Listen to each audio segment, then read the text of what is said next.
നമസ്കാരം, സിറ്റി ന്യൂസിലേക്ക് സ്വാഗതം.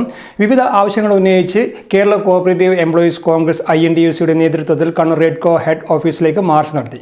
മുൻ മേയർ അഡ്വക്കേറ്റ് ടി.ഒ. മോഹനെ ഉദ്ഘാടനം ചെയ്തു.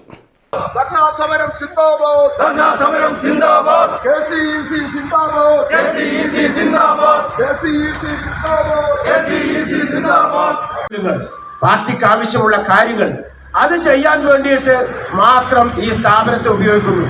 ഞാൻ ചോദിക്കട്ടെ, ഇത് INTUCയുടെ സമരം മാത്രമാണോ?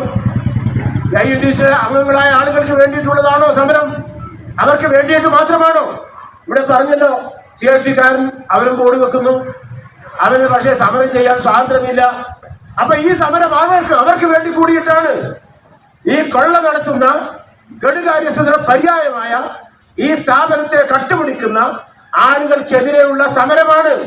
ആ സമരത്തിന് മനസ്സുകൊണ്ട് ഐക്യദാർഢ്യം പ്രഖ്യാപിക്കുന്ന ഇവിടുത്തെ CRT-കാരന് വേണ്ടി കൂടിയിട്ടാണ് ഈ സമരം. ശമ്പള കുടിശ്ശിക ഉടൻ വിതരണം ചെയ്യുക, ശമ്പള വിതരണത്തിലെ വിവേചനം അവസാനിപ്പിക്കുക, റെഡ്കോയെ കോർപ്പറേറ്റീവ് വൽക്കരിക്കാനുള്ള നീക്കം ഉപേക്ഷിക്കുക തുടങ്ങിയ ആവശ്യങ്ങൾ ഉന്നയിച്ചുകൊണ്ടാണ് സമരം നടന്നത്. ജില്ലാ പ്രസിഡന്റ് CV ഭവനൻ അധ്യക്ഷത വഹിച്ചു. EK മധു, Suresh അമ്പക്കാട്, Santhosh ഏറാടിക്കുളങ്ങര, OK Prasad Kumar, T Jayaprakash, KB Santhosh തുടങ്ങിയവർ സംസാരിച്ചു. News desk, city news. കൂടുതൽ വാർത്തകൾ അറിയുവാൻ സിറ്റി ചാനൽ വാട്സ്ആപ്പ് ഗ്രൂപ്പിൽ ജോയിൻ ചെയ്യുക. ഒപ്പം YouTube ചാനൽ സന്ദർശിക്കുക.